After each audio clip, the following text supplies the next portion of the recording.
ओम शांताकारं भुजगशयनं पद्मनाभं सुरेशं विश्वाधारं गगनसदृशं मेघवर्णं शुभांगं लक्ष्मीकान्तं कमलनयनं योगिभिर्ध्यानगम्यं वंदे विष्णुं भवभयहरं सर्वलोकैकनाथम्।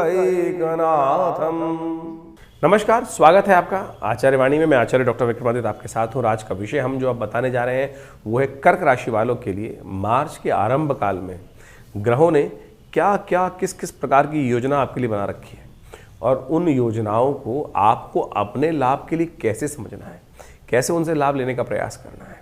देखिए, व्यवस्थाएं नहीं बदलती, हमको अपने आप को उसके अनुसार से मॉडिफाई करना पड़ता है।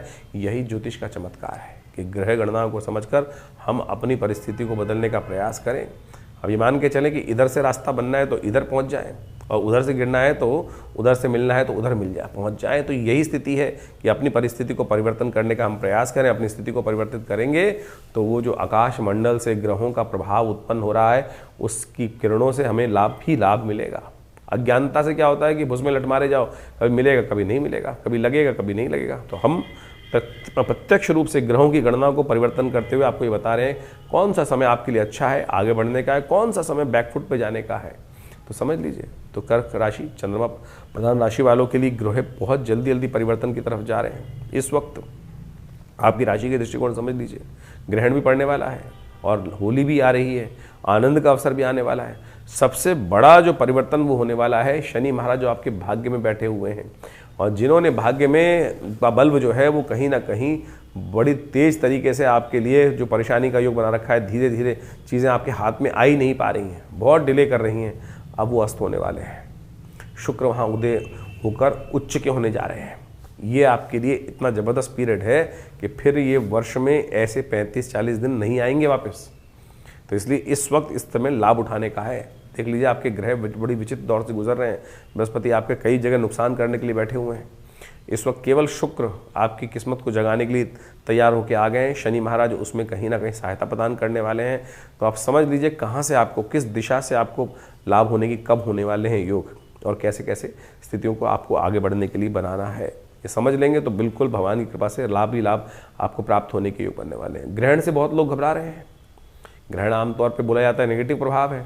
आपके चंद्र ग्रहण ही पड़ रहा है, आपकी राशि पे जो चंद्र स्वामी उन्हीं पर ग्रहण पड़ रहा है।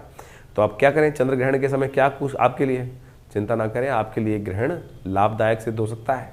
जी हाँ, लाभदायक ये ग्रहण पर्वकाल जो है आपके लिए सिद्ध होने के योग बनाता दिखाई दे रहा है। उस लाभ को डबल ट्रिपल 5 गुना 100 गुना करने के लिए क्या कुछ करना है वो भी हम इसी कार्यक्रम में आपको बताएंगे। सबसे पहले हम बात कर लेते हैं 1 तारीख की। 1 मार्च को रविवार का अवसर है और त्रयोदशी तिथि उस दिन विद्यमान है। और आपकी राशि के दृष्टिकोण से देखा जाए तो शक्ति से भरिपूर्ण है आप।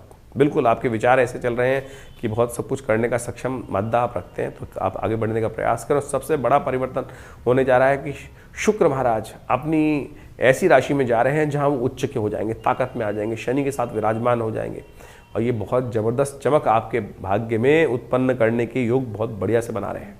जी हाँ, इस वक्त समस्या केवल ये है कि आप एक जगह से स्थिर नहीं हो पा रहे हैं। चंचलता बहुत ज़्यादा है, स्थिरता नहीं दे रहे हैं, क्योंकि राहु सूर्य के साथ बैठे हुए हैं और राहु ने सूर्य को ख़त्म कर रखा है। वहीं सूर्य ने मंगल और साथ साथ बुध को ऐसी स्थिति में फंसा रखा है कि आप अकेले पड़ते दिखाई दे रहे हैं। आपके साथ हर जगह ये समस्या आ रही है कि मैं अकेला हूँ क्या करूँ, अकेला हूँ क्या करूँ, कोई साथ नहीं मिल रहा है। मिलेगा साथ, बिल्कुल मिलेगा साथ। आप इस वक्त समय परिवर्तन की तरफ है। बेकार की चिंता ना करें। अननेसेसरी आपको चिंताएं कुछ परेशान कर रही हैं, उस चिंता से ऊपर उठने का प्रयास करो। ग्रहण भी आ रहा है, वो लाभ के योग आपको देने की स्थिति में है। आपको क्या करना चाहिए उपाय, विशेष तौर पे बहुत छोटे छोटे उपाय हम बताने का प्रयास कर रहे हैं। वो यदि आप करेंगे तो आपके लिए बड़ा कल्याणकारी योग बनने की स्थिति बन सकती है। ध्यान रखना, इस समय में गलत रास्ते में मत जाना। इस समय में गलत रास्ते पे जाना यानी कहीं ना कहीं गलत मार्ग पर, तामसिक मार्ग पर, किसी ना यानी शराब कबाब कहीं ना कहीं स्थिति में, तो आपके ग्रह खराब हो जाएंगे। भाग्य में बैठा हुआ शनि कहीं ना कहीं आपको धोखा दे देगा। तो इसलिए सात्विकता का काम करने का प्रयास करें। बृहस्पति खुद ही ऐसी जगह बैठा हुआ है जो कहीं ना कहीं बुद्धि जो है वो गलत तरफ कहीं ना कहीं आपको फंसा रही है। बस इसका ध्यान रखते हुए कार्य कर लोगे और बिल्कुल तो ठीक होने के योग बन सकते हैं। तो इस बात का ध्यान रखते हुए कार्य कर लीजिए तो बहुत अच्छा रहेगा। 2 तारीख का दिन सोमवार का अवसर है। चतुर्दशी तिथि के बाद योग बन रहा है, पूर्णिमा का योग साथ में, दोनों स्थिति साथ में आ रही है। और आपकी राशि के दृष्टिकोण से परिवर्तन का योग बनकर बहुत बढ़िया से तैयार है। थोड़ा सा विनम्र होइए, आशीर्वाद लेके काम कीजिए, किस्मत साथ देने के लिए बहुत बढ़िया बैठी है, साथ साथ बहुत बढ़िया तरह से किस्मत साथ देने के तैयार बैठी। अपनी अपनी ना चलाओ। इस वक्त मंगल जो स्थिति में सूर्य के साथ योग जो बना रहा है, वो कहीं ना कहीं आपकी राशि में इस प्रकार का योग बना रहा है कि मैं अकेला ही करूंगा सब कुछ, मैं अकेला ही सब कुछ करने को चाहता हूँ। बिल्कुल ऐसा ना करें। थोड़ा सा प्यार से, विनम्रता से, बड़ों से सम्मान से बात करने के बाद, पैर छूने में क्या जाता है, झुकने में क्या जाता है। अरे वो आशीर्वाद से हाथ ही उठाएगा, और हाथ उठा दिया आशीर्वाद का तो आपको सपोर्ट मिल जाएगी। ये बात समझ के कार्य करने का प्रयास करो ना। इस दिन होलिका दहन भी है और साथ में सत्यव्रत भी है। बहुत सारे लोगों के प्रश्न हमारे पास आते हैं कि सत्यव्रत कब करें। 2 तारीख को सत्यव्रत रहेगा फागुन के महीने का, तो सत्यव्रत 2 तारीख को करें, क्योंकि इस दिन शाम के समय पूर्णिमा विद्यमान हो जाएगी सूर्यास्त के बाद, तो वो उसी दिन होली जलनी चाहिए शास्त्र के दृष्टिकोण से। लेकिन बात समस्या ये है कि होली के साथ साथ भद्रा का योग बन रहा है, तो भद्रा समाप्ति के बाद ही होली जलनी चाहिए। लेकिन होली अब भद्रा समाप्त होगी सुबह के समय पे, तो ऐसे में भारतीय संस्कृति में कहा जाता है कि होली जो है वो जलती जब है तो आपके सारे कष्ट ले जाती है। जब होलिका जली थी तो प्रहलाद के सारे कष्ट समर्पित हो गए थे भगवान की कृपा से। जी हाँ, तो इस समय होलिका दहन जो है आपकी राशि के दृष्टिकोण से समस्त कष्टों को निवारण करने का योग लेकर आया है। जी हाँ, आप समझ लीजिए। तो ऐसे में कैसे कष्ट निवारण होंगे, छोटे छोटे कुछ रास्ते बताए गए हैं शास्त्र के दृष्टिकोण से। सफ़ेद तिल आपको मिलेंगे, सफ़ेद तिल थोड़े से लेने का प्रयास कीजिए और अपने सिर पे से उनको वार कर ओम नमः शिवाय का जप करते हुए उस होलिका की अग्नि में अर्पित कर दीजिएगा। बिल्कुल सत्य माने, आमतौर पे आपके साथ जो बहुत सारे लोग रहते हैं, जिनको हम दोस्त बोलते हैं, मित्र बोलते हैं, वो कहीं ना कहीं आपसे कई बार ईर्ष्या कर रहे होते हैं, नज़र लगाने को तैयार बैठे होते हैं। कहते मीठा बोलते बहुत हैं, अच्छा कहते बहुत हैं, लेकिन अंदर सोच रहे हैं ये कैसे बन गए, ये कैसे हो गए।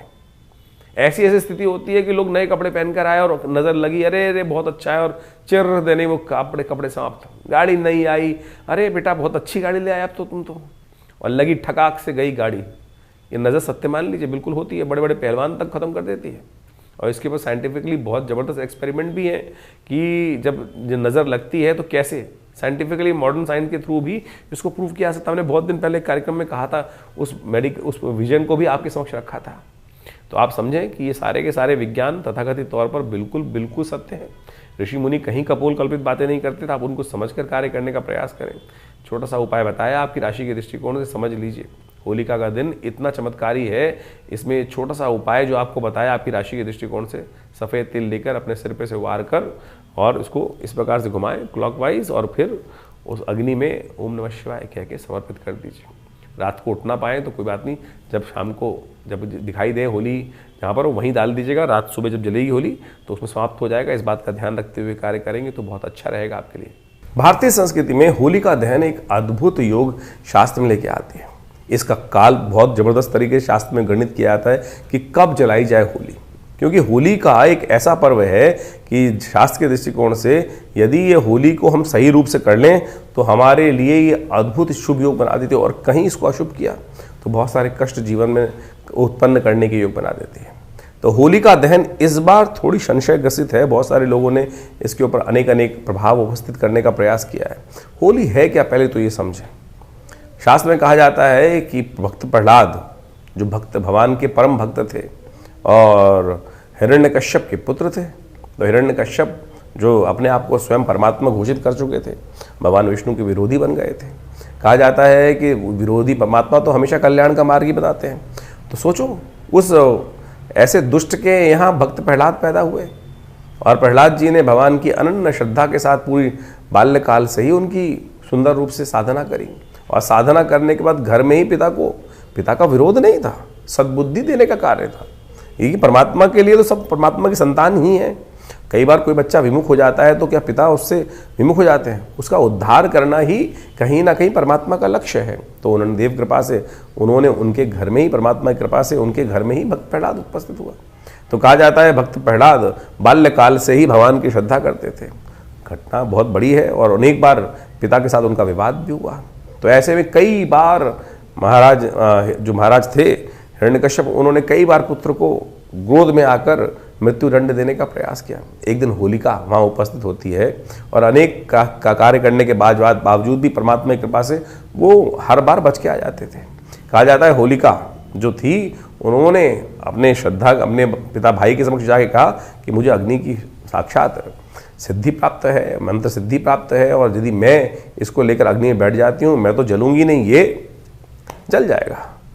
आप सोचो, इतनी पुरानी आदिकाल शास्त्र में कथा थी और कहा जाता है कि वो चोला पहनकर बैठ गई थी। भगवान की कृपा हुई कि भक्त प्रहलाद बच गए और होलिका जल गई। भगवान की कृपा देखिए सुंदर रूप से करे। आज से कुछ साल पहले बोलते अगर लोग को है वैज्ञानिक जो बात करते हैं, बोले कैसे हो सकता है। आज भी बहुत सारे ऐसे सूट्स आते हैं कि उनको पहनने के बाद, आज तो वैज्ञानिक युग पराकाष्ठा में है, तो आप उसमें ऐसे सूट्स बना दिए जाते हैं कि उसके अंदर अग्नि में चले जाते हैं लोग, और उससे अंदर इंसुलेशन के प्रभाव से जलता नहीं है। तो भारतीय संस्कृति में कितनी पुराने काल में भी ऐसा वर्णन किया गया था, तो जिससे अग्नि उसको ना जले। तो आप सोचो कि वो कितनी जबरदस्त चीज़ें रही होंगी। तो आज ही विज्ञान को कहा जाता है, लेकिन जो पुरानी कथाओं के माध्यम से भी ये कहीं ना कहीं विज्ञान की पराकाष्ठा उस वक्त भी प्राप्त थी भारतीय संस्कृति में। तो सुंदर रूप से समझें। तो होलिका तो जल गई और भक्त प्रहलाद भगवान बच गए। और उसके अगले दिन लोगों ने बड़े श्रद्धा से, आनंद से जब देखा कि भक्त प्रहलाद बचे उसके अंदर बैठे हुए हैं, तो वही जो धूल थी, भस्म थी, उसी से दुर्वणी खेलने की परंपरा बनी। ये तो पूरा इतिहास इस कथा का। लेकिन वास्तविक तौर पे मान के चलें कि इस होलिका दहन का समय है, बिल्कुल शास्त्र के दृष्टिकोण से। होलिका की अग्नि किस तरफ जा रही है, धूम्र किस तरफ जा रहा है, इसका प्रभाव भी शास्त्र में पूरी तरह से बताया गया है, तो भी हम आपको बताएंगे। लेकिन होलिका के अंदर इस बार का जो काल गणना है वो ऐसी है कि इस बार जो होलिका जो दहन का योग बन रहा है, 2 तारीख को और 3 तारीख को पूर्णिमा है। 3 तारीख को उदया तिथि है, 2 तारीख को पूर्व ग्राह्य मानी जाएगी। 3 तारीख की शाम को ग्रहण पड़ रहा है, तो इस कारण से, और शाम के समय दिल्ली इत्यादि के क्षेत्र में सूर्यास्त होने से पहले पहले पूर्णिमा समाप्त हो गई है। और सूर्यास्त के शाम के समय में जब चंद्रमा उदय होंगे तो चंद्र ग्रहण पड़ रहा होगा। भारत में ये पूरी तरह से दृश्य है। यदि हम उस तरह ऊपर की तरफ चले, असम इत्यादि में, तो पूरा ग्रहण दिखाई देगा वहाँ पर। लेकिन दिल्ली इत्यादि में, इलाहाबाद की इधर आते आते, मतलब बनारस के इधर आते आते ये सब जो ग्रहण है वो धीरे धीरे कम होता चला जाएगा। तो इन सब को प्रभाव को समझने के लिए आपको ये समझ लें कि ग्रहण के समय में 2 तारीख को होलिका जलानी पड़ेगी। क्यों? उसमें भद्रा भी पड़ रही है, तो भद्रा के जो काल में कहा जाता है भद्रा समाप्त होने के बाद ही होली जलनी चाहिए। तो सुबह सूर्योदय के समय में करीब जाकर होलिका का जो है वो अंत होता दिखाई दे रहा है। तो शास्त्र के अनुसार से तो ऐसा कहा है कि सूर्यास्त उदय होने से पहले ही होलिका जलाने का नियम बनेगा। शाम के समय होलिका नहीं जलानी चाहिए। बहुत सारे विद्वानों का ये भी मत है कि भद्रा के पुच्छकाल में, मुख को छोड़कर पुच्छकाल में होली जला सकते हैं। तो सबसे श्रेष्ठ तो है जब भद्रा समाप्त हो जाए उसके बाद ही होली जलानी चाहिए। नहीं तो शास्त्र के अनुसार से कहा गया चतुर्दशी में और प्रतिपदा में होली जलाने से कई प्रकार के अनिष्ट उस क्षेत्र में हो जाते हैं, परिवार में हो जाते हैं, राज्य में होते हैं। तो इस बात का विशेष तौर पर ध्यान रखना चाहिए। पहले तो पूर्ण विधान होता था कि होली कैसे स्थापित की जाएगी, रंडिका नाम की राक्षसी वहाँ पर रहेगी और उसको स्थापित करते हुए समस्त आदि जो क्षेत्र के आदि व्याधियों को दूर करने के लिए ये सब व्यवस्थाएं बनती थी। तो कोशिश ये करें, शास्त्र के दृष्टिकोण से हमने आपकी राशि के दृष्टिकोण से बताया। जैसे एक बात और समझें, जो हमने पुनः में आपको बता देते हैं कि शास्त्र के दृष्टिकोण से होलिका अपने आप में एक श्रावणी, होलिका को विशेष तौर पे कहा जाता है फाल्गुनी का, और साथ साथ श्रावणी। शास्त्र में 2 महत्व कहे गए हैं और दोनों के समय में भद्रा का देखना परम आवश्यक है। और ये जो फाल्गुनी है जिसके अंदर होली जलाई जाती है, ये आपकी समस्त अलाय बलाएं को आपके जीवन से दूर कर देती है, कष्टों से निवृत्त कर देती है, नज़र को दूर कर देती है। और 6 महीने बाद श्रावणी भी आती है। उसी प्रकार से उसमें जनेऊ बदलने का नियम शास्त्र बताया गया है और ये समस्त समाज को अवश्य करने का प्रयास करना चाहिए। धीरे धीरे इनका वैज्ञानिक शास्त्र का आख्यान जो है वो लोप होता चला जा रहा है। लेकिन ये जो हमारे ऋषि मुनियों की चीज़ें हैं, शास्त्र के मुहूर्तों का प्रभाव है, इसको अवश्य करते रहना चाहिए। नहीं तो बहुत सारे एंजाइटी डिसऑर्डर्स आज की तारीख में आप मान के चले, इतने ज़्यादा लोगों के दिमाग में मनोमस्तिष्क विचार संबंधित कष्ट हो गए हैं। पहले इतनी विक्षिप्तता नहीं होती थी। इनमें से बहुत सारे जो हैं, मॉडर्न साइंस ही बोलती है देयर आर साइकोसोमेटिक डिसीजेस बहुत सारी जो हैं, और दवाइयों का जो प्रभाव होता है वो तो केवल 10% बीमारियों पर होता है। बाकी जो 90% बीमारियां दे आर साइकोसोमेटिक डिसऑर्डर्स, और वो इन्हीं सब चीज़ों को वो अनडायग्नोज्ड रहती हैं। और जितने इन सब चीज़ों से जो साइकोलॉजिकली आप मान के चलें कि जितने भी इस प्रकार के कृत्य हैं भारतीय संस्कृति में जो बताए गए हैं, इसको दान कर दो, ये मंत्र जप कर लो, ये तमाम साइकोसोमेटिक डिसीज को ठीक करने के लिए इन जो प्रभाव है शास्त्र के दृष्टिकोण से, इन व्रतों का प्रभाव है, ये अद्भुत रूप से कार्य करते हैं। नहीं तो आप जिंदगी भर दवाई खाते रहिए, कोई ठीक नहीं होगा इन सब चीज़ों का। तो ये इसको पूरी तरह समझें, ये हमने जो उपाय बताया आपके लिए, इसको सही रूप से करने का प्रयास करें। तो होलिका जलाने का समय भी हमने आपको बताया, तो उसको समझते हुए कार्य करेंगे तो बहुत अच्छा रहेगा। कर्क राशि वालों, 3 तारीख का दिन आपके लिए कैसे ग्रह योग बना रहा है जान लीजिए। मंगलवार का अवसर है, पूर्णिमा तिथि है और उस दिन लग रहा है ग्रहण। आमतौर पर ग्रहण का नाम आते ही जो कुछ लोग तो कहते हैं कुछ नहीं होता, और कुछ लोग ऐसे डर जाते हैं कि ग्रहण है, हाय ग्रहण है। ग्रहण सबके लिए अशुभ नहीं होता है, कुछ के लिए बहुत शुभ होता है। जैसे आपकी राशि के लिए है, तो कर्क राशि वालों, आपकी राशि के दृष्टिकोण से आपके लिए तो लाभ देने के लिए आया है। और सत्य मान लीजिए, यदि आपने सही रूप से कार्य पे चले तो ये 40 दिनों के अंदर आपके लिए कुछ ना कुछ बड़ा रास्ता देने की योग बना रहा है। प्रैक्टिकल भी देख लीजिए, मंगल शनि महाराज जो है वो भाग्य में बैठे हुए अस्त हो जाएंगे, तो आपके लिए भाग्य से वारे न्यारे। शनि भाग्य में बैठकर भाग्य का दरवाज़ा बंद करके बैठ गए हैं, और अभी 2 दिन बाद शनि अस्त होने वाले हैं। पूरे साल इन्होंने जिस प्रकार से आपके भाग्य के दरवाजे को बंद रखा, अब शनि के अस्त होते ही वो भाग्य के दरवाजे खोलने को तैयार है। शुक्र वहाँ पहुँच चुके हैं, उच्च के हैं, तो ये कहीं ना कहीं आपको लोग बैठकर सलाम करने के योग बनाने वाले हैं। जी हाँ, बेकार की चिंताएं फिर भी आपके मन से निकल नहीं रही हैं, क्योंकि इस वक्त आपकी राशि के दृष्टिकोण से ऐसे ग्रह योग चल रहे हैं, बुध अस्त चल रहे हैं, मंगल अस्त चल रहे हैं, सूर्य राहु के साथ फंसे हुए हैं, तो ये कहीं ना कहीं चिंताएं कुट कुट कुट कुट मन में चल रही हैं। अरे चिंताएं त्यागने का प्रयास करो, उस समय चिंतन करने का प्रयास करो। जब ग्रहण लगे तो उस समय छोटे से उपाय हैं, विशेष तौर पर कर्क राशि वालों को उसके अनुसार से करना चाहिए। कर्क राशि वालों को थोड़े चावल लेकर दान करने का प्रयास करना चाहिए। चावल का दान आपकी समस्त कष्टों को दूर करने के लिए अद्भुत योग लेकर आ रहा है। और कोशिश ये करें, आप उस समय जब ग्रहण चल रहा हो तो आपकी राशि के दृष्टिकोण से भगवान शंकर के मंत्र ओम नमः शिवाय, इससे ये कर लीजिए, या इसका जप कर लीजिए, या त्र्यंबक मंत्र का ओम त्र्यंबकम यजामहे सुगंधिम पुष्टिवर्धनम, इसका यथाउचित भाव जप करने का प्रयास करें। थोड़ा स्नान भी कर लें। ग्रहण के टाइम पे 3 चीज़ें बड़ी श्रेष्ठ कहेंगी। ग्रहण के आरंभ में स्नान, ग्रहण के मध्य में ध्यान, यज्ञ, पूजा इत्यादि जो कर सकते हैं वो करें, और ग्रहण के अंत में दान। तो आप कोशिश करें इसके अनुसार से स्नान, गंगा जल में थोड़ा सा 2 छटाक के आसपास दूध डालकर उसको स्नान करने का प्रयास कीजिए, और फिर भगवान का मंत्र जप करें, यज्ञ जप करें। आश्रम पे विवेकानंद योग आश्रम बड़ा कार्यक्रम रखा गया है, इस दिन यज्ञ रहेगा, पूरी तरह से कर लीजिए। आपके क्षेत्र में पूरी तरह से किस प्रकार कब चल रहा है वो सारी बातें भी हम आपको बताने वाले हैं। इस दिन विशेष तौर पर ये उपाय कर कर आप अपने आप को आने वाले समय तक के लिए पूरी तैयार कर लीजिए। ग्रहण आपके लिए लाभ का योग, लाभ की सूचना अवश्य लेकर आएगा। देखिए 3 तारीख को चंद्र ग्रहण पड़ रहा है, और ये चंद्र ग्रहण जो है वो विशेष तौर पर खग्रास चंद्र ग्रहण है, और इस चंद्र ग्रहण का प्रभाव बहुत जबरदस्त तरीके से पड़ने वाला है पूरे विश्व पे। ये फागुन मास की पूर्णिमा पर जो चंद्रमा ग्रहण पड़ रहा है, ये विशेष तौर पर इसका प्रभाव बहुत ज़बरदस्त रहने वाला है। इस समय में देखिए ग्रहों की स्थिति ऐसी है कि 4 ग्रह एक साथ होकर विराजमान है, और चंद्रमा और केतु के साथ जिस प्रकार की युति बनी हुई है, तो चंद्रमा और केतु की युति भी जिस प्रकार से बनी हुई है वो आपको अच्छे से समझ लेना चाहिए। ये कहीं ना कहीं ग्रहण का प्रभाव बहुत ही विचित्र पूरे विश्व में पड़ता दिखाई दे रहा है, और ऐसे में ग्रहण काल के अनुसार आप समझ लें, ये ग्रहण एक तरह से पर्व काल माना जाता है। ये ग्रहण आमतौर पे इसके इफेक्ट जो हैं वो नेगेटिव माने जाते हैं। इफेक्ट किसी के लिए शुभ, किसी के लिए नेगेटिव, क्योंकि खगोलीय घटना है, और उस खगोलीय घटना के लिए ऐसा हो ही नहीं सकता कि सबके लिए अशुभ पड़ रहा हो। किसी के लिए शुभ रहेगा, किसी के लिए अशुभ रहेगा।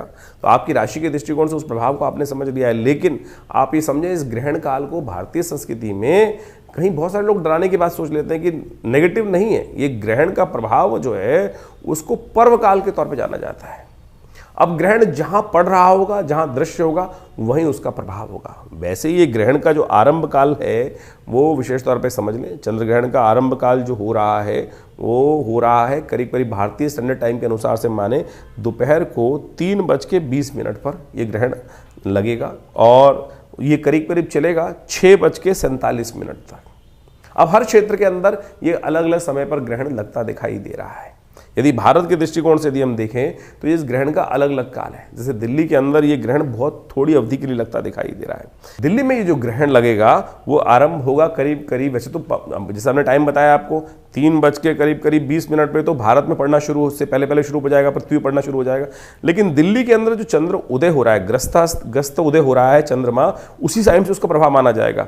यानी 6:23 से आरंभ होकर करीब करीब 6:47 तक रहेगा। टोटल 24 मिनट का ग्रहण दिल्ली में पर्व काल है, ग्रहण का मुख्य काल है। सूतक उससे करीब करीब 10 घंटे पहले लग जाएगा। तो 10 घंटे पहले सूतक ग्रहण से लग जाएगा। तो दिल्ली में जो सूतक आरंभ हुआ चाहता है कि शाम के 6:23 से 10 घंटे पहले, तो यानी 8:23 के आसपास दिल्ली में ये सूतक काल लगता दिखाई देगा। जहाँ दिल्ली, और बहुत सारे लोग ये भ्रांति में फंस जाते हैं कि आकाश में तो लग गया, अरे जहाँ बारिश होगी वहीं उसका प्रभाव होगा। ऐसा नहीं होगा कि बारिश कहीं और हो रही है और उसका प्रभाव अमेरिका में बारिश हो रही है, दिल्ली में उसका प्रभाव नहीं दिखाई देगा। तो ग्रहण जहाँ पड़ रहा है वहीं उसका प्रभाव है। अगर ग्रहण नहीं पड़ रहा है तो पर्वकाल नहीं माना जाएगा। बहुत सारे लोगों ने इस बात को भ्रांति उत्पन्न करने के लिए इस बात को, वहीं उसका पुण्य काल है, क्योंकि कहा जाता है कि इन संधि कालों में जो कुछ हम कर्म करते हैं उसका कई गुना अधिक। जैसे हम मंत्र जप करते हैं, मंत्र जप करने के समय में शास्त्र में कहा गया है कि जितना मंत्र जप करोगे उसका उतना प्रभाव होगा। लेकिन यदि संधि कालों में, इन ग्रहण इत्यादि कालों में जब उस मंत्र जप करें तो 100 गुना अधिक प्रभाव उस मंत्र जप का, उस पुण्य कार्य का हो जाता है। तो पर्व काल, इसीलिए इसको पर्व कहा गया कि साधना का काल है।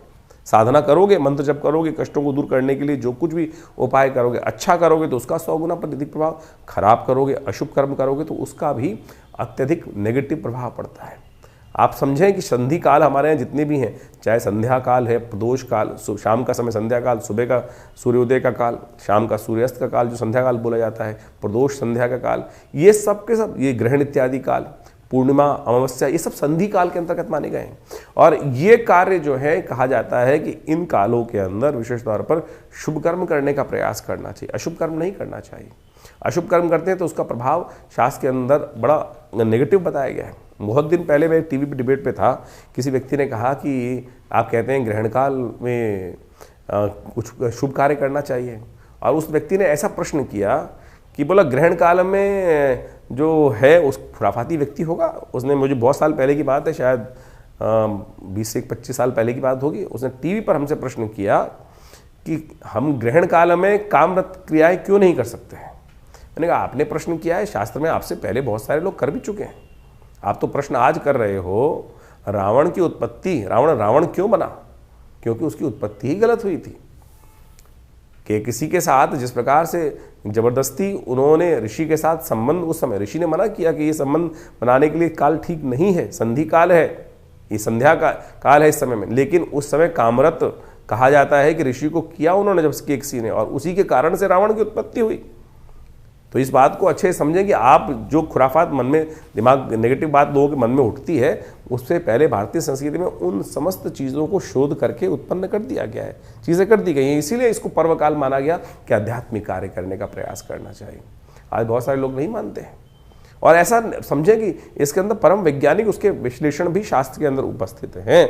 तो इस चंद्र ग्रहण में आपके क्षेत्र में किस किस समय कौन कौन सा ग्रहण पड़ रहा है वो आप समझ लीजिए। जैसे अयोध्या के अंदर ये ग्रहण करीब करीब शुरू होने जा रहा है, करीब करीब शाम के समय 6:03 पर, और चलेगा करीब करीब वही 18:47 यानी 6:47 तक। आगरा में जो ये ग्रहण जो आरंभ होगा वो करीब करीब 6:20 से आरंभ होगा और चलेगा 6:47 तक ही। यदि अहमदाबाद की बात करें तो अहमदाबाद में केवल 1 मिनट का ग्रहण पड़ेगा, केवल 1 मिनट का।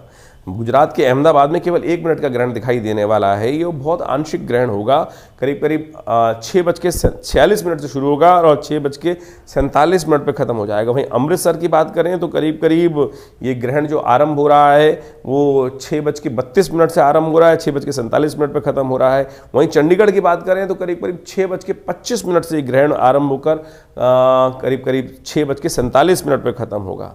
चेन्नई के अंदर यानी उधर साउथ के अंदर बात करें तो करीब 6:18 से ग्रहण आरंभ होकर 6:47 तक रहेगा। यूपी के अंदर बहुत सारे क्षेत्र में यदि देखें तो अलग अलग टाइम है उन सब के, वो हमने आपको बता ही दिए हैं। ग्वालियर में करीब 6:20 से आरंभ होकर करीब करीब 6:47 तक रहेगा। जयपुर के अंदर ये ग्रहण करीब आरंभ होगा, करीब करीब 16 मिनट का ग्रहण है वहाँ पर। 6:31 से आरंभ होकर 6:47 तक रहेगा। वहीं लखनऊ की यदि हम बात करें तो 6:10 से ग्रहण आरंभ होकर 6:47 तक रहेगा। तो इस प्रकार से आपके क्षेत्रों में विभिन्न समय जगहों पर ये ग्रहण का काल कैसा है, किस समय रहने वाला है, इसको समझ सकते हैं आप। उसके अनुसार से कार्य करने का प्रयास कीजिए। और इस ग्रहण काल में जैसा हमारे यहाँ कहा गया है, गर्भधारी जो स्त्रियाँ हैं जिनको गर्भ है उनको बड़ा सावधान रहना चाहिए। ग्रहण की छाया नहीं पड़नी चाहिए। ग्रहण की छाया पड़ने से अंगभंग की शिकायत, बहुत सारी प्रकार की शारीरिक तौर पर विकृति की शिकायत हो जाती है। तो ऐसे में कहा जाता है कि उस ग्रहण काल की छाया से दूर रहना चाहिए, किसी जो ओट वाली जगह है वहीं रहना चाहिए, बाहर भ्रमण नहीं करना चाहिए। तो इससे कहीं ना कहीं शास्त्र के दृष्टिकोण से बहुत सारे लोग हैं बोले नहीं प्रभाव पड़ता है, तो आप शास्त्र की आज्ञा को मानने का प्रयास करेंगे तो अच्छा रहेगा। आपके बुजुर्गों ने, आपके अनुभवी ऋषि मुनियों ने उसमें बहुत शोध करके इस बातों को उपस्थित किया है कि बहुत सारे लोग ऐसे हो जाते हैं और ऐसी घटनाएं बहुत घटती हैं। ग्रहण के काल में सो जाते हैं बहुत सारे लोग, और कई बार हमने देखा कि कई लोग जो मतान्ध हैं इस प्रकार की बात करते हैं, कुछ नहीं सब सो, और जब शरीर में बालक के जो संतति उत्पन्न गर्भ में है उस पर नेगेटिव प्रभाव पड़ता है, फिर कोई मानने को तैयार नहीं होता है। हमने बहुत सारे, एक नहीं, प्रैक्टिकल शोध करके देखा है। ऐसे बहुत सारे केसेस हैं जिनको हमने स्वयं देखा, ऐसा प्रभाव हुआ है, और वो ग्रहण काल के कारण ही, छाया के कारण ही, नेगेटिव समय के कारण से ही उसका प्रभाव पड़ता है। तो कोशिश ये करें आप इस समय में, ग्रहण के काल में कहा जाता है कि ग्रहण के आरंभ, जब ग्रहण आरंभ हो तब उस समय स्नान कर लेना चाहिए। ग्रहण के आरंभ में आप देखें समस्त तीर्थ स्थलों पर स्नान इत्यादि की परंपरा रहती है। और ग्रहण काल में मंत्र जप, जितने भी आपके मंत्र हैं, कहा जाता है कि ग्रहण काल में यदि मंत्र जप ना किया जाए तो जो आपके सिद्ध मंत्र हैं वो भी सो जाते हैं, और उसके बाद फिर दोबारा आपको उन मंत्रों को जागृत करने के लिए पूरी विधि, जैसे आपने किसी मंत्र को, गुरु से दीक्षित मंत्र है आपका, और उस ग्रहण काल में उस मंत्र को मानसिक तौर पे आपने जप नहीं किया तो वो खत्म हो जाएगा, उसका पूरा प्रभाव ही शून्य हो जाएगा। तो इसलिए कहा जाता है ग्रहण काल में उन मंत्रों को रिचार्ज कर लेना चाहिए, पुनः जागृत कर लेना चाहिए। मानसिक तौर पे यदि कुछ देर उसका जप कर लो, हवन कर लो, तो उसका कई गुना अधिक प्रभाव तो हुआ ही होगा, लेकिन वो मंत्र आपके साथ सानिध्य बनाए रखेगा। और उसके बाद ग्रहण के अंत काल में, ग्रहण जब समाप्त होने वाला हो, तो दान के लिए निकाली गई चीज़ें जितनी भी होती हैं, चाहे किसी का वस्त्र है, किसी का अन्न है, किसी का कोई चीज़ है, सूखी चीज़ों का दान करने का महत्व है। बहुत सारे लोग दूध को दान कर देते हैं, वो नहीं किया था। तो इस बात को समझें, तो इस बात का ध्यान रखें कि सूखी चीज़ें सबसे श्रेष्ठ ग्रहण काल में दान करने की व्यवस्था है। अन्न का दान, दक्षिणा का दान, पैसे का दान, ये सब चीज़ें करने का शास्त्र में नियम है। तो निकाल कर, अब ग्रहण काल में कोई दक्षिणा आपसे नहीं ले रहा है, ये ध्यान रखें कि उस पर भी तो प्रभाव पड़ेगा उसका, तो निकाल के रख दीजिए पैसे, और ग्रहण काल के बाद उन चीज़ों को दान कर दीजिए श्रेष्ठ किसी व्यक्ति को, तो बहुत अच्छा रहेगा। इस ग्रहण काल में आप इस कार्य को करने का प्रयास करें। इस ग्रहण का प्रभाव ज्योतिषीय दृष्टिकोण से थोड़ा सा आने वाले करीब 40 दिन तो 45 दिनों तक इसका प्रभाव पूरे विश्व में होता दिखाई दे रहा है। एक तो रौद्र नाम का जो संवत आरंभ हो रहा है, 6 तिथि को आरंभ हो रहा है, उसके कारण से पूरे संसार में कई प्रकार की समस्याएं उत्पन्न होने के योग बनेंगी। भारत में विशेष तौर पर जिस ग्रहण का प्रभाव जो पड़ रहा है, उसके काल से जो है वैमनस्य कहीं ना कहीं समाज के अंदर फैलता दिखाई देगा। और यदि आर्य संहिता को, जिसको बृहद संहिता को हम उठा के देखें, बृहद संहिता को, आर्यभट्ट के द्वारा लिखी गई बृहद संहिता को, तो उसमें लिखा है कि फागुन मास में जब भी चंद्र ग्रहण पड़ता है तो उसके अनुसार से ग्रहण के मध्य क्षेत्र में, जहाँ ग्रहण का, जैसे भारत का जिन जिन ग्रहण में पड़ रहा है वहाँ के मध्य क्षेत्र में, और साथ साथ उसके पूर्वी भाग के अंदर विशेष तौर पर वहाँ पर ज़्यादा उपद्रव और ज़्यादा अशांति का वातावरण बनता दिखाई देगा। उनके चारों तरफ भारत की जो स्थितियाँ हैं वो कहीं ना कहीं विकट होने की स्थिति बनती दिखाई दे रही है। अस्थिरता का वातावरण बनता दिखाई देगा, दुर्घटनाओं का वातावरण, वैमनस्य का वातावरण, क्योंकि इस बार संवत भी बहुत अच्छा नहीं कहा जा सकता है, तो पूरे विश्व में कहीं ना कहीं कोलाहल ज़्यादा रहते हुए दिखाई दे रहे हैं। और इस ग्रहण का प्रभाव तो बहुत लंबे क्षेत्र में पड़ रहा है। तो आप कोशिश करें इस समय में जो उपाय बताए गए हैं उनको अवश्य करने का प्रयास करें, जिससे आपके जीवन में उसकी कष्ट ना हो। 3 तारीख को ग्रहण पड़ रहा है, और 3 तारीख को ग्रहण के समय में हमने विवेकानंद योगाश्रम में सर्व कष्ट निवारण यज्ञ रखा है। जी हाँ, देखिए इस समय चंद्रमा जो हैं वो ग्रहण का युग बना रहे हैं। मंगल अस्त अवस्था में है, राहु के सूर्य के साथ फंस गए हैं, बुध भी अस्त अवस्था में है, और सूर्य राहु की युति चल रही है। तो ये कहीं ना कहीं बड़े विचित्र ग्रहों का दौर चल रहा है। बहुत सारे ग्रहण का प्रभाव है, किसी के लिए अच्छा, किसी के लिए खराब, लेकिन समस्त कष्टों को निवारण करने के लिए ग्रहण एक पर्वकाल होता है। और दिल्ली में ये ग्रहण बहुत थोड़ी देर के लिए पड़ रहा है, कुछ देर के लिए पड़ रहा है, करीब करीब आप मान के चलें ये 37 मिनट का जो ग्रहण है, उस समय में हमने विवेकानंद योगाश्रम में एक विशेष यज्ञ रखा है, सर्व कष्ट निवारण यज्ञ। ग्रहण के काल में सर्व कष्ट निवारण यज्ञ, मंगलवार के दिन ग्रहण पड़ रहा है, तो समस्त नवग्रहों की शांति और साथ साथ बहुत सारे विभिन्न मंत्रों का इसमें जप रहेगा, यज्ञ रहेगा, और साथ साथ ग्रहण काल के बाद सुंदरकांड का पाठ भी रहेगा। तो आप सब इस कार्यक्रम में भाग ले सकते हैं। अपने स्थान को आरक्षित करने के लिए तुरंत हमारे इन नंबर्स पे फ़ोन करके अपना स्थान आरक्षित कर लीजिए, क्योंकि ये एक सर्व कष्ट निवारण यज्ञ है। फिर 6 महीने बाद करीब यज्ञ कोई ग्रहण पड़ने का योग बनेगा। तो इसमें क्योंकि रुद्र नाम का संवत भी आरंभ हो रहा है, तो उससे पहले ये मौका है कि हम समस्त आनंद से अपने कष्टों को जीवन के दूर करने के लिए भगवान का नाम जितना हो सके वो लेने का प्रयास करें। कष्ट निवृत्त होगा तो कष्ट से दूर करने का योग, जीवन में आनंद का योग बहुत सुंदर तरीके से बनेगा। कर्क राशि वालों के लिए 4 तारीख का दिन होली का दिन है और होली की बहुत बहुत आपको शुभकामनाएं। बुधवार के दिन होली पड़ रही है। चैत्र की प्रतिपदा जो है, जो कृष्ण पक्ष की है, उस दिन होली मनाई जाती है। और ये धुलैंडी आपकी राशि के दृष्टिकोण से आपके लिए कहीं ना कहीं बड़ी शुभ सूचना भी ग्रह के अनुसार से लेकर आती दिखाई दे रही है। पराक्रम का बल कहीं ना कहीं बढ़ेगा और जिस होली में स्नान करके मित्रता को बढ़ाकर आप बहुत सारी चीज़ों को लाभ की तरफ अग्रसित होते दिखाई दे रहे हो। आपकी राशि के दृष्टिकोण से आने वाले कुछ समय के लिए बहुत सुंदर तरह से भविष्यवाणी ग्रह करते दिखाई दे रहे हैं। बस सहायता चाहिए इस समय, पार्टनर चाहिए, सहयोगी चाहिए। आमतौर पर सहयोगी कौन होता है? सहयोगी वो होता है जो आपके साथ चले। लेकिन संसार में तो पता नहीं कौन सहयोगी है कौन सहयोगी नहीं। आज सहयोगी है और कल आपका दुश्मनी बनकर बैठा हो। तो ऐसे सहयोगी हम बनाने की तरफ जाते हैं। कोशिश करो सहयोगी बनाओ उस इष्ट को, परमात्मा को, भगवान को। होली खेलो उस परमात्मा के साथ। आप पता नहीं कौन कौन से दोस्तों के साथ होली खेलते हो। कोशिश ये करो इस होली को हम आध्यात्मिक पुट देने का प्रयास कर रहे हैं। भगवान को सहायता जिसने कर ली, ये सत्य जिसने जान लिया, उसके लिए कल्याणकारी योग बन गया। क्योंकि निष्ठाएं इस संसार के लोगों के साथ बदल सकती हैं, परमात्मा की निष्ठा आपके प्रति कभी नहीं बदलती। तो आपकी राशि के दृष्टिकोण से सबसे पहली होली यदि आप खेलें हमारे कहे अनुसार, तो अपने इष्ट के साथ, भगवान के साथ, चाहे आपकी कृष्ण निष्ठा है, चाहे आपकी भगवती दुर्गा में है, चाहे आपके लिए किसी भी रूप में भगवान की जो भी आप जिनको मानते हैं उनके साथ सबसे पहले अपनी निष्ठा के साथ उनको दृढ़ करते हुए भगवान के साथ होली सबसे पहले खेलने का प्रयास करें। आमतौर पर उस दिन लोग क्या कहते हैं, हम होली खेल के ही नहाएंगे, पूजा भी नहीं होती है।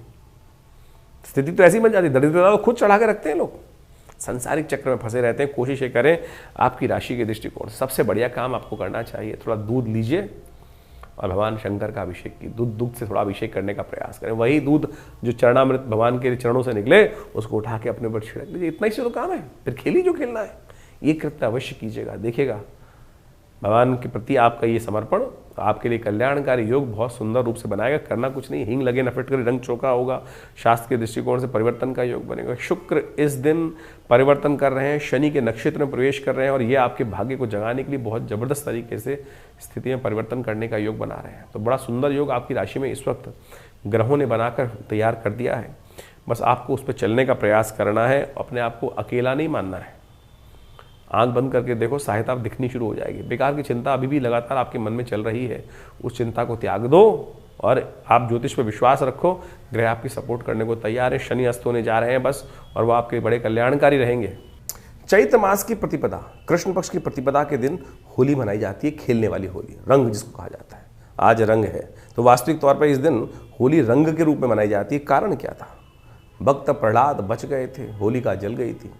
जो ये असंभव कार्य हुआ, सोचो, उस होलिका को सिद्धि थी कि अग्नि में उसको जला नहीं सकता, लेकिन जा पर कृपा राम की हुई ता पर कृपा करें सब कोई। सोचें, भगवान की कृपा से असंभव भी संभव हो गया। वहाँ पर होलिका जल गई और उसकी अग्नि के बीच में जो प्रहलाद भक्त बैठे हुए थे वो बाल भी माँ का ना हुआ। परमात्मा की कृपा, भगवान पर श्रद्धा, इतनी जबरदस्त तरीके की श्रद्धा कैसे उत्पन्न हो, वही उससे हर्षोल्लास से लोगों ने होली मनाई। जब होली जलाई जाती है उसके अगले दिन आमतौर पर ये पर्व मनाया जाता है। तो इस बार होली की थोड़ी सी द्वंद्वात्मक स्थिति की, क्योंकि ग्रहण भी पड़ रहा था और साथ में तो एक दिन बीच में गैप करने के बाद, एक दिन का बीच में अवकाश के बाद होली को जलाने की व्यवस्था बनाई गई है। उसी धूल से लोगों ने होली खेली थी, उसी धूल से। कहा जाता है उस वक्त तो रंग की व्यवस्था क्या मतलब थी। आमतौर पे जब इतना लोगों ने देखा कि एक असंभव संभव हो गया, तो उसी भस्म से, और सबसे श्रेष्ठ जो है वो यज्ञ की भस्म ही है, वो होली का यज्ञ ही था। क्योंकि मंत्र सिद्धि थी होलिका को, मंत्र जप करते हुए उस अग्नि के अंदर वो विराजमान हो गई थी। तो अग्नि कैसे भक्त पर, भगवान के भक्त को जला सकती थी। तो सोचो, ये चमत्कार प्रभाव हुआ और लोगों ने जब ये चमत्कार देखा, तो अगले दिन सुबह जब वहाँ पर भस्म के अंदर भक्त प्रहलाद बिल्कुल जीवित तौर पर विराजमान थे, बाल भी बांका नहीं हुआ, बाल भी जला नहीं, तब लोगों ने उसी भस्म से होली का सुंदर, तो होली आप सुंदर रूप से खेलें, आनंद से खेलें। होली के समय में कई भ्रांति भी उत्पन्न हो गई है। अब हर्षोल्लास में कहाँ से भंग आ गई? रंग में भंग ना डालें। आज की तारीख में बहुत सारे लोग किसी न किसी प्रकार से नशा कर कर होली के उत्सव को समाप्त करने का प्रयास करते हैं। भंग हो गया, पता नहीं कौन कौन सी कहाँ कहाँ। भारतीय संस्कृति में इन सब चीज़ों का कोई स्थान नहीं दिया गया। कहीं लोगों ने तो शिवरात्रि पर भी भंग घोटने की व्यवस्था बना दी, भगवान को प्रसाद चढ़ाने के रूप में। कहाँ शास्त्र में वर्णित है? भगवान को भंग जो चढ़ाई जाती है विजया औषधि के रूप में चढ़ाई जाती है, और वो औषधि के रूप में उस बात को, जहर को काटने के लिए चढ़ाई जाती है। भंग की व्यवस्था धतूरा इत्यादि नशे के लिए थोड़ी कर दिया गया। ये तो लोगों के मन में किस प्रकार से जो अपने आप गलत भाव जागे और उसके कारण से लोगों ने भ्रांति उत्पन्न करने का प्रयास किया, लेकिन शास्त्र में ऐसा कहीं नहीं है। तो आप ये समझें कि जो किसी प्रकार का जो नशा करने की व्यवस्था लोग करते हैं उसको समझने की शास्त्र में प्रमाण जो है उस प्रकार समझना चाहिए। तो आप होली खेलें, आनंद से खेलें। और एक बार और, होली के दिन बहुत सारे लोग क्या होते हैं, पुराने कपड़े पहन के आते हैं। अरे नई कपड़े का भाई सब समृद्धि का प्रतीक है। फटे हुए कपड़े पहनकर, पुराने कपड़े पहनकर कपड़े खराब हो जाएंगे। अरे एक कपड़ा ही तो है। आनंद भाव से होली का दिन, आनंद भाव से जो वस्त्र हैं वो धारण करें, आनंद से होली खेलें। और ये जो लोगों कई बार दुश्मनी निकालने की बात करते हैं कि सामने वाले को रगड़ना है जी, ये करना है, वो करना है। अरे आनंद से, प्रेम का समर्पण करते हुए, जो आत्मा का परमात्मा से मिलन के रूप में होली का उत्सव शास्त्र बनाया जाता है। पुराने ज़माने में तो टेसू के फूल जो थे वो पानी में डालकर, आज भी वृंदावन में उसी प्रकार से किया जाता है कि टेसू के फूलों को पानी में डालने के बाद उसका रंग जो छोड़ देते हैं, तो वो विशेष तौर पर होली खेलने की व्यवस्था बनाई जाती है। बहुत सारी जगहों तो दही में हल्दी मिलाकर और सुंदर रूप से उससे जो उपटन बनाया जाता है, उससे होली दधिकांतोत्सव उसके रूप में शास्त्र में एक वर्णित है, वह तब मनाया जाता है। तो ऐसे होली पूरी तरह से औषधीय वर्णन है। और सोचें कि आयुर्वेदिक दृष्टिकोण से तो क्या, बसंत का मौसम पूरी तरह चल रहा है, स्नान का महत्व है, और ऐसे में स्नान करने से, पानी में स्नान कर लेने से बहुत सारी बीमारियां भी ठीक हो जाती हैं। अब आज की तारीख में लोग ग्रीस और पता नहीं कौन कौन से जो केमिकल से युक्त रंग बना के बात करते हैं, तो कहाँ वो होली का वो प्रभाव है ही नहीं। वनस्पति दृष्टिकोण से, औषधीय दृष्टिकोण से जो होली के महत्व बताए गए हैं, तो उस तरह से होली आप खेलने का प्रयास करेंगे तो हो जो हल्दी वाला पानी, पलाश के फूलों से बनी हुई जो होली के रंग हैं, केसर के पानी से बना हुआ जो पानी जो है, वो उस तरह से भारतीय संस्कृति इतनी ज़बरदस्त संस्कृति थी। अभी इस पे कमेंट आने शुरू हो जाएंगे, मैंने केसर शब्द उच्चारण जो कर दिया है, लोग कहेंगे केसर खाने को नहीं मिलता और आप कह रहे हैं केसर से होली खेलने की व्यवस्था।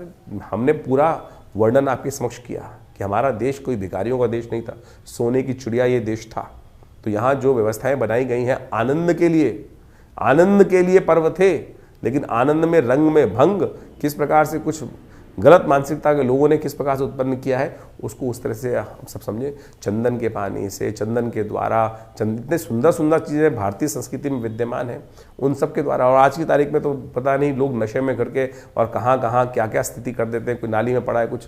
तो होली का बिना नशा करे ही उस परमात्मा के नाम का स्मरण कर कर जो आंतरिक भाव जो अंदर से उत्पन्न होता है, उसके साथ होली मनाने का प्रयास करें, भगवान के साथ होली खेलें। तो हमने आपको कार्यक्रम के आरंभ में जो भगवान के साथ जो उपाय बताया है उसको अवश्य कीजिएगा। फिर होली खेलेंगे ना तो फिर आनंद भी रहेगा और जाकी रही भावना जैसी। तो कहा गया ना, तो आप अवश्य सबके साथ आनंद भाव से होली खेलने का प्रयास करेंगे तो बहुत अच्छा होगा। होली का पर्व आपके लिए बहुत बहुत शुभ हो। तो कर्क राशि वालों, 5 तारीख की ग्रह गणना भी समझ लीजिए क्या है आपके लिए। बृहस्पतिवार का अवसर है, द्वितीया तिथि विद्यमान है और इस दिन सूर्य महाराज अपनी गति से चलते चलते आगे बढ़ रहे हैं और खरमास अभी आरंभ हुआ चाहता है, उससे पहले ही ये बृहस्पति के नक्षत्र में सूर्य प्रवेश करते दिखाई दे रहे हैं। सूर्य की गति आपके राशि के दृष्टिकोण से यदि हम देखें कर्क राशि वालों के लिए तो थोड़ी भारी पड़ती दिखाई दे रही है। थोड़ा कहीं ना कहीं स्थितियों को थोड़े से भारी स्थिति में रहेंगे, तो ऐसे में बुद्धि का थोड़ा आपको उपयोग करने की ज़रूरत है। सूर्य का बल अपने अंदर बढ़ाने की ज़रूरत है। सूर्य संसार में जो कहा जाता है तो होता क्या है कि अल्टीमेटली आपकी राशि के दृष्टिकोण उसका प्रभाव ये पड़ रहा है, कहीं ना कहीं कमज़ोर हो रहा है। सूर्य कीर्ति के मालिक है और इस वक्त आपके जिस प्रकार से योग बना रहे हैं राहु के साथ ग्रसित होकर, ये पूरे महीने सूर्य इसमें फंसे रहेंगे स्थिति में। सूर्य के साथ अभी जो योग बन रहा है मार्च के मध्यकाल तक, और उसके बाद सूर्य आगे चलेंगे, खरमास में फंस जाएंगे। तो ऐसे में आपको अपने सूर्य को बल देने की ज़रूरत है। ओम गणी सूर्यादित्याय नमः ये मंत्र जप करते हुए नित्यपति भगवान सूर्य को अर्घ अवश्य दें। उससे सूर्य के बल में वृद्धि होगी और सूर्य कहीं ना कहीं आपके लिए स्थिति को बदलने में सहायक सिद्ध हो सकते हैं, क्योंकि मंगल को उन्होंने पराक्रम दिखाने में कहीं ना कहीं आपको बैकफुट पे कर रखा है इस वक्त, और वही आपको बल दिखाने नहीं दे रहा है इस वक्त। ये छोटा सा उपाय, बल को बढ़ाने का प्रयास कीजिए, देखिए परिवर्तन का रास्ता अवश्य बनेगा।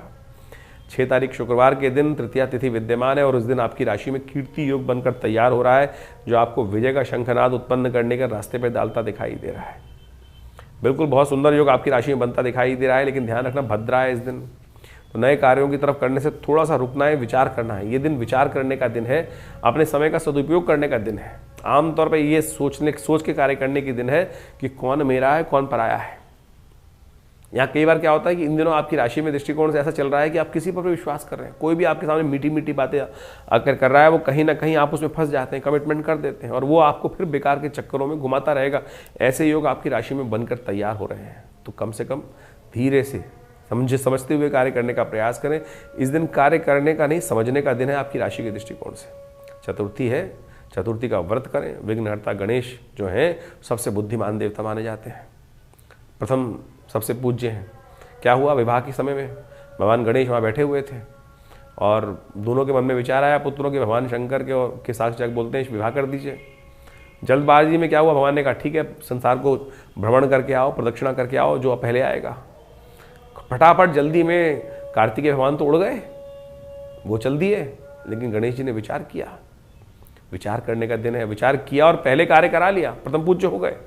तो यहाँ यही ग्रह है आपकी राशि के दृष्टिकोण से, आज विचार करने का दिन है। विचार करते हुए कार्य करने का प्रयास करें। आंख बंद करके जिन पर विश्वास कर रखा है, क्या वो आपके लाभदायक हैं, ये स्कैन करने का दिन आपके लिए बहुत ज़रूरी है, क्योंकि शनि बदलने वाले हैं, शनि अस्त होने वाले हैं और शनि के अस्त होने के बाद जो तेजी समय आपके लिए परिवर्तन की तरफ जाएगा वो वेस्ट ना हो जाए, इसके लिए पहले से प्लानिंग बनाने का दिन दिखाई देता है, एग्जीक्यूशन करने का दिन नहीं दिखाई देता आपकी राशि के दृष्टिकोण से। इस बात को समझ लें तो अच्छा रहेगा। 7 तारीख का दिन शनिवार का दिन है, चतुर्थी तिथि इस दिन विद्यमान हो गई है और आपकी राशि में पूरी तरह से कीर्ति योग, धन योग बनकर तैयार हो गया है, जो आपके लिए वारे न्यारे करने के लिए रास्ता देता दिखाई दे रहा है। सर्वार्थ सिद्ध योग भी है और अपनी बनाए हुए ऑर्गेनाइज कार्य पर अब स्टेप बाय स्टेप कार्य करने का दिन सर्वार्थ सिद्ध योग के साथ शुरू होता दिखाई दे रहा है। चतुर्थी है, शनि को प्रसन्न करने का प्रयास करें। शनि बिल्कुल अस्त होने के कगार पे आ गए हैं, बिल्कुल सन्निकट आ गए हैं सूर्य के, और बिल्कुल झपक मारते ही शनि अस्त हो जाएंगे। और शनि अस्त होने का मतलब होता है कि आपके लिए शुभ योग बनकर तैयार हो गया है। आपके भाग्य में जो बैठे हुए शनि महाराज हैं, जिन्होंने भाग्य पे अंकुश लगा रखा है, वो बदलने को तैयार हो गए हैं बिल्कुल। तो उसके लिए खास तौर पे आप भगवान हनुमान जी का स्तवन, गणेश जी के स्तवन उनको करें, उनको चोला चढ़ाएं, गणेश जी को सिंदूर चढ़ाएं, हनुमान जी को सिंदूर चढ़ाएं, कल्याणकारी योग बनेंगे। 8 तारीख का दिन रविवार का दिन, पंचमी तिथि विद्यमान है। कर्क राशि वालों के लिए ये भाग्य जागने का समय हो गया है। शनि सो रहे हैं और भाग्य जागने को तैयार हो गया है आपका। 35 दिन के लिए ग्रह आपको क्या ज़्यादा ऐसा खुली छूट दे रहा है, जी लो अपनी ज़िंदगी, कमा लो अपने भाग्य से। बिल्कुल भाग्य पूरी तरह साथ देने को तैयार बैठा हुआ है, बिल्कुल भाग्य आपके हर मामले में साथ देने को तैयार बैठा हुआ है। बस जितने संयमित होकर गलत रास्ते पे जाने से बचते हुए कार्य करोगे, ये उच्च का शुक्र शनि के साथ बैठकर अस्त शनि को के द्वारा उसकी ताकत का ही उपयोग कर कर आपके भाग्य को जबरदस्त बूस्ट देने के लिए तैयार बैठे हुए हैं। हाँ, गलत रास्ते पे गए ना, भाग्य है फिसल कर कहीं ना कहीं फंस जाओगे। तामसिक आहार, तामसिक चीज़ें, कहीं ना कहीं जो है शराब कबाब, इनसे बचते हुए कार्य करने की बहुत ज़्यादा ज़रूरत दिखाई देती है। इनसे बचते हुए कार्य करने के लिए आपको ध्यान रखना पड़ेगा। कोशिश करें आपकी राशि के दृष्टिकोण से इस समय में विशेष तौर पर काम लगातार करने का प्रयास करें, सही दिशा में आगे बढ़ने का प्रयास कीजिए। चीज़ें आपकी सपोर्ट में बहुत बढ़िया से आगे बढ़ने को तैयार बैठी हुई है। और हो सके तो इन समय में गौ सेवा अवश्य करने का प्रयास कीजिएगा। शुक्र को बढ़ती है, आमतौर पर लोग शुक्र की ताकत जब बढ़ती है तो कहते हैं कि गलत तरह से मदिरा का, शराब का, कबाब का कहीं ना कहीं जीवन में आह्वान हो जाता है। कहीं कोई संबंध नहीं है। शुक्र का संबंध केवल गाय के साथ ही है, गौ दूध के साथ है, तो उसको शक्ति से बढ़ेगा और गलत कार्यों में जाने से कहीं ना कहीं नुकसान होने के योग बन सकते हैं। तो इस बात का ध्यान रखते हुए आप यदि कार्य करेंगे तो बहुत अच्छा रहेगा।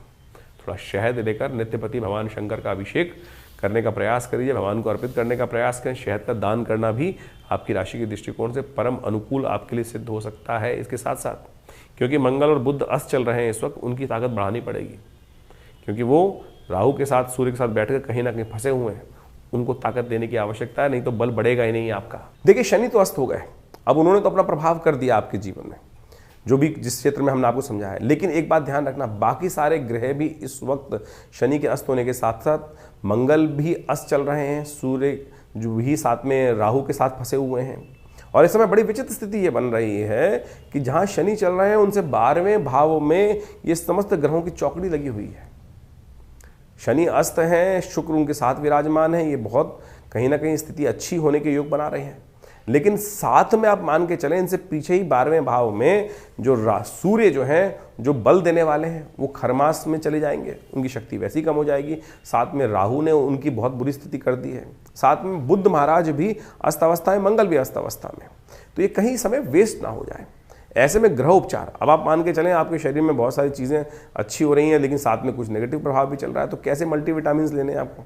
ये उपाय सही रूप से करें कि सही जगह सही चोट लगे, तभी जाके ठीक हो सकता है। तो ऐसे में सबसे पहला काम क्या करना पड़ेगा, आपको मंगल को ताकत देने का प्रयास करना पड़ेगा। सुंदरकांड का पाठ करें, हनुमान चालीसा का पाठ करने का प्रयास करें, हनुमान जी के मंदिर में जाकर उनको चोला चढ़ाने का प्रयास करें। कम से कम मंगलवार और शनिवार जितने भी आपके ये जब तक अस्त चल रहे हैं शनि, तब तक तो ज़रूर करने का प्रयास करें। और 15-20 दिन में सब ग्रह परिवर्तन करके आगे निकल जाएंगे और उस समय वारे न्यारे करने के योग आपकी राशि में बहुत ज़बरदस्त बन सकते हैं। लेकिन तब तक शनि जितने दिन हैं, बहुत लंबे टाइम नहीं है, 1 महीने के लिए 30 दिन के लिए योग बन के आ रहा है, 30-35 दिन के लिए। तो उस समय में आपको सबसे पहली ज़रूरत है कि नित्य प्रति हनुमान चालीसा का पाठ, ओम हंग हनुमतये नमः, ओम प्रांग प्रींग प्रौंग से शनिश्चराय नमः, ओम हंग हनुमतये नमः। ये एक हमने मंत्र बताया आपको, इसका कम से कम 108 बार जप। क्या है कि हमने संपुट लगा दिया है शनि के मंत्र पर, ओम हंग हनुमतये नमः, ओम प्रांग प्रींग प्रौंग से शनिश्चराय नमः, ओम हंग हनुमतये नमः। इससे क्या होगा कि शनि महाराज के नेगेटिव प्रभाव हटेंगे जो, और साथ साथ हनुमान जी कृपा से शनि को ताकत मिलनी शुरू हो जाएगी। शनि के जो नेगेटिव प्रभाव है, शनि शुभ करने की तरफ आपको अग्रसित कर देगा। मंगल को भी ताकत दे देंगे हनुमान जी महाराज, हनुमान चालीसा का पाठ करने से। हो सके तो हनुमान जी को चूल्हा चढ़ाने का प्रयास कीजिए। नित्यपति भगवान सूर्य को जल अवश्य दीजिएगा। सूर्य इन दिनों विशेष तौर पर आप मान के चलें कि जिस नक्षत्र में चला गया है, वो कहीं ना कहीं थोड़ी समस्याएं उत्पन्न करने के योग देने वाले हैं। सूर्य जो है इन दिनों बृहस्पति के नक्षत्र में है और खरमास भी आरंभ हुआ चाहता है, तो सूर्य का बल और कमजोर स्थिति में फंस रहा है। तो ऐसे में सूर्य को ताकत देने की जरूरत है। पीली चीज़ों का दान, जितना हो सके पीली चीज़ों का दान, ब्राह्मणों को दान करने का प्रयास कीजिए।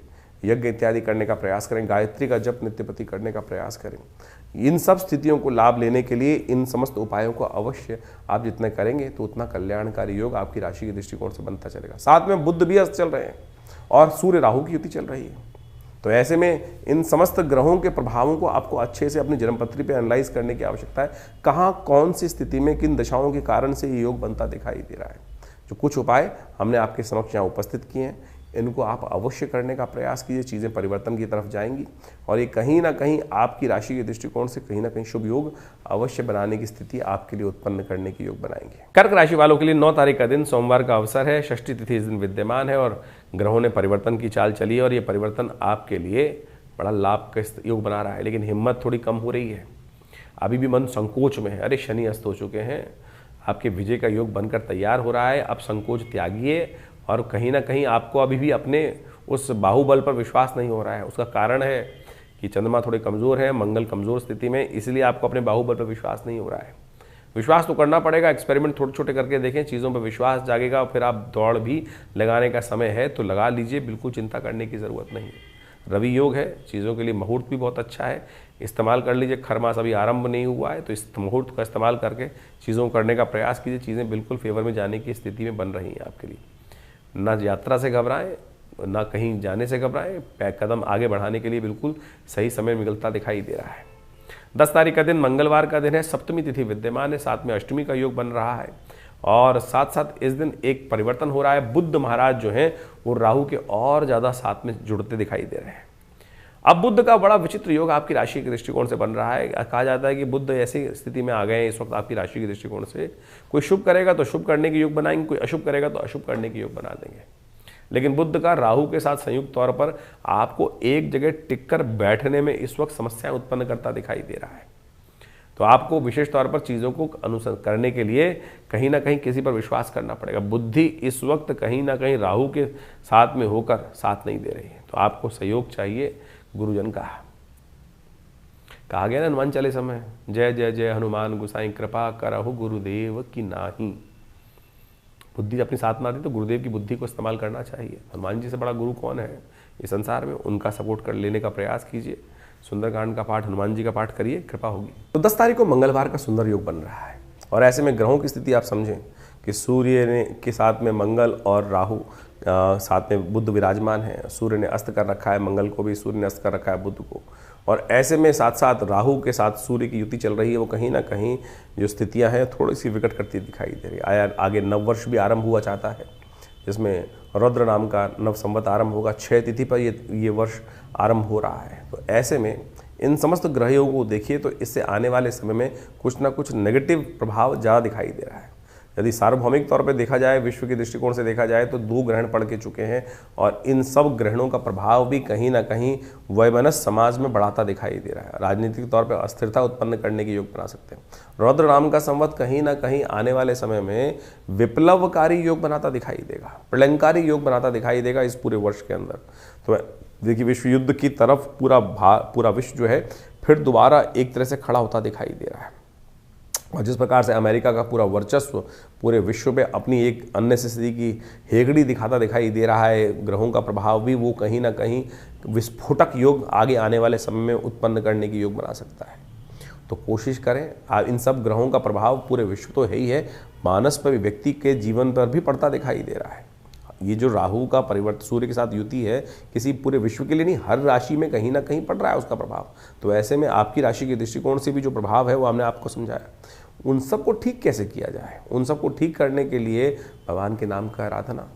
और हमारी दृष्टिकोण से इस समय में मंगलवार का सुंदर योग पड़ रहा है और साथ साथ सप्तमी अष्टमी का सुंदर योग विराजमान है। ऐसे में तो हनुमान जी का सुंदर स्तवन करें। हमने विवेकानंद योगाश्रम में इस दिन नवग्रह शांति महायज्ञ का सुंदर आयोजन किया है, जिसमें सुंदरकांड का पाठ रहेगा, हनुमान जी की कृपा के निमित्त हनुमत यज्ञ रहेगा, नवग्रह शांति महायज्ञ रहेगा और साथ साथ हमारे आश्रम पे जो सिद्ध माँ भगवती की प्रतिमा है, जो मुल्तान से भगवती यहाँ पर पधारी 500 साल पुरानी सिद्ध प्रतिमा है, उनके सानिध्य में बैठकर सुंदर भगवान का स्तवन, हनुमान जी का सुंदर चूल्हा चढ़ने की व्यवस्था, सुंदरकांड का पाठ रहेगा, भंडारा रहेगा, सवामनी का भोग रहेगा।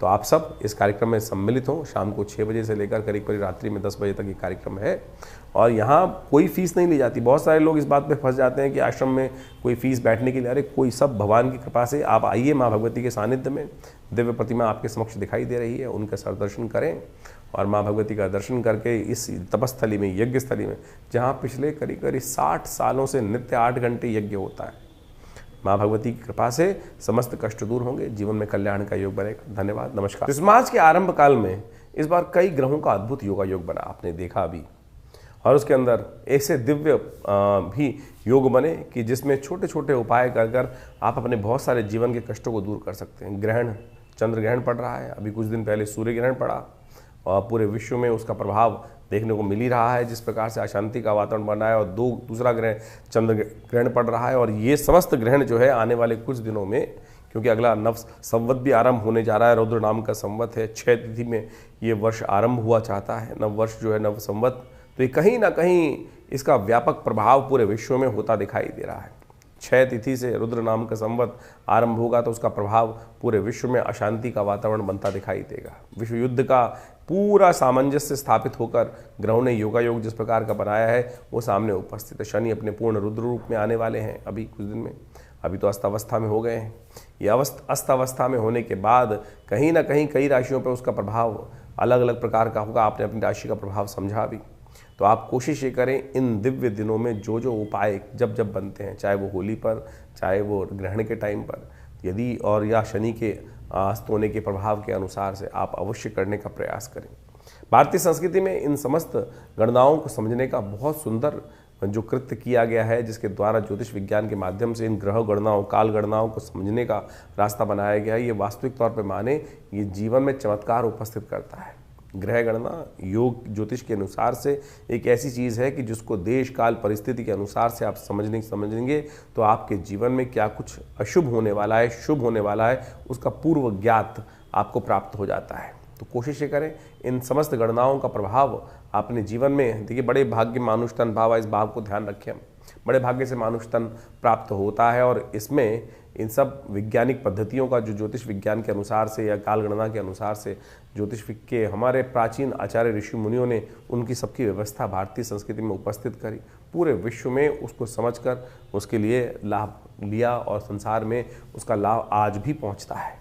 तो कोशिश ये करें। विडंबनाओं में तो इस संसार में अनेक प्रकार से लोग डालने का प्रयास करते हैं, ये समय जो है, आज बहुत सारे लोग पाश्चात्य संस्कृति में या कुछ कम्युनिस्ट टाइप के लोग इस प्रकार के मनोमस्तिष्क पे जो है द्वंद्व उत्पन्न करने का प्रयास करते हैं। इन सबका कोई प्रभाव नहीं है। देखिए, संस्कृति का जो एक किसी के व्यक्ति का भाग्योदय काल है, किसी संस्कृति का भाग्योदय काल है, किसी का क्षय काल है, तो ये संसार में सभी चलता रहता है। और इस बात से बहुत सारे लोग आज जिनका समय अच्छा चल रहा होता है, कई बार उदासीन भाव के हो जाते हैं, अरे कुछ नहीं होता सब। ज्योतिष काल गणना एक ऐसी परिष्कृत पद्धति है जिसकी गणनाएं आज भी किसी मॉडर्न कंप्यूटर के बराबर ही आपको प्राप्त होती हैं, और अनादिकाल से उस व्यवस्था को समझाने की बात शास्त्र में बताई गई है, समझी गई है। कैसे कब ग्रहण पड़ने वाला है, कब ग्रहों का परिवर्तन होने वाला है, कब वो ग्रह आकाश से लोप हो जाएगा, कब वो दिखाई देगा, कब वो नहीं दिखाई देगा। आज तो लोग कह देते हैं कि ऋषियों ने केवल देखकर, आकाश में देखकर, आकाश मंडल में देखकर, इन नेत्र मात्रों से ही अनुभव के माध्यम से प्रत्यक्ष देखने के बाद किया। अरे आज देख लो भाई, आज की तारीख में भी कुछ दिन पहले एक टीवी डिबेट पे बहुत सारे लोग बैठे हुए थे हमारे साथ। उनमें से कुछ तो ऐसे बहरूपिये थे कि कार्यक्रम शुरू होने से पहले टीवी पे बैठने के लिए अपनी अंगूठियां तक उतार के आ जाते हैं और टीवी पर बैठकर लगातार अनर्गल प्रलाप करने का प्रयास करते हैं, लोगों को भ्रांति उत्पन्न करने का प्रयास करते हैं। तो आप कोशिश ये करें, हमारे अपने पूर्वज ज्योतिष विज्ञान के जो भी कार्य उन्होंने किए हैं, हमारे पूर्वजों ने, वो हमारे कल्याण के लिए किए हैं।